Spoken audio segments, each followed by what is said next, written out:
Jared, you and I have been talking a lot about this lately. We've been watching it. 75,000 was your level. Yes. Obviously, it went below 75,000. Yes. Well below 75,000. People on Polymarket think it's going to keep going down. So. Yes, right there. Yes, exactly. Okay, so what are you seeing in the charts? 75,000 was a very important technical level. It was the low from last year, that's 2025. It was also the high from 2024. And so that was kind of my line in the sand. And I said, if it starts kind of probing below that level and then it acts as a resistance, here's a chart. Let's just put the 5-year up there. Oh, well, hold on. This is the bind. Oh, good catch there. Let's put Bitcoin, because they do look kind of similar here.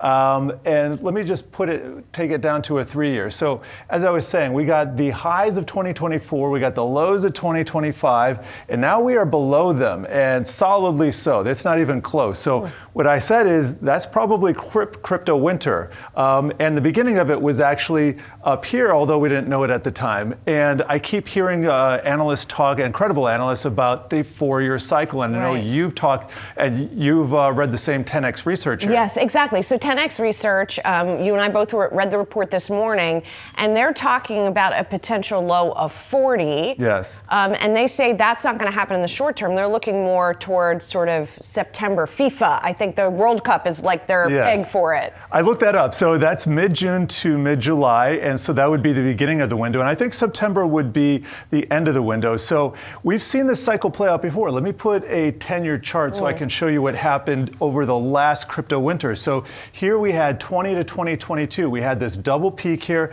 and then it took a while to find a bottom. We eventually did, but then it's off to the races. Here we have a little bit of a different structure here, but a double peak, and it looks like, if you extend this line, we'll have that bottom maybe sometime in the fall, or maybe as early as summer. But I was talking to Mark Newton on an episode of Stocks in Translation. He's the top technical strategist for Tom Lee, and specifically mentioned the 4-year cycle, which I thought was interesting. And let's take a listen to that. I don't sense it would go down 80%. Personally, I think it's going to be capped. I think Bitcoin, in my own view, goes to 60, between probably 60. High 50s, 60. I don't think it's going to be a straight shot. So he's not quite as pessimistic. Well, he did say it could dip into the 40s. So I'm not hearing anything about an 80% wipeout. So I guess that's the good news. And the other good news is that Bitcoin is very cyclical. We've seen these cycles play out before. And so you just got to kind of hold yourself right here if you're a holder, or if you want to buy, just wait a little bit. Well, what I thought was really interesting about that 10X research report is the whole industry. I mean, you and I have been talking to people in the crypto industry for a while. They were so excited about institutional adoption. It's going to become more normal for people to hold Bitcoin. Well, guess what? That's a double-edged sword, because when it starts going down, those institutions are not necessarily willing to step in there because we don't know how much more it's going to go down. Right. And they are buying and selling in more size than a retail investor. I think the bottom line too is we need kind of a new catalyst. Web3 was, it's kind of petered out, and I've looked into the venture capitalist markets. They're not able to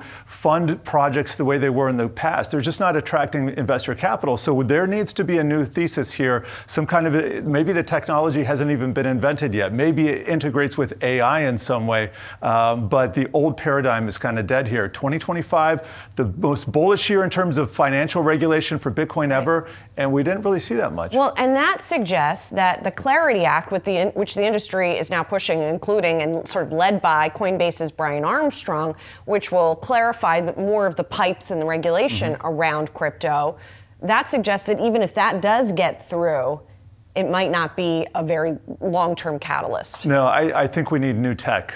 That has to be the catalyst here, but that's just my personal opinion. We'll see if it happens. All right. Thanks, Jared. Thank you. Good stuff. And you can find crypto predictions and much more by going to the Yahoo Finance Predictions Market Hub, powered by Polymarket.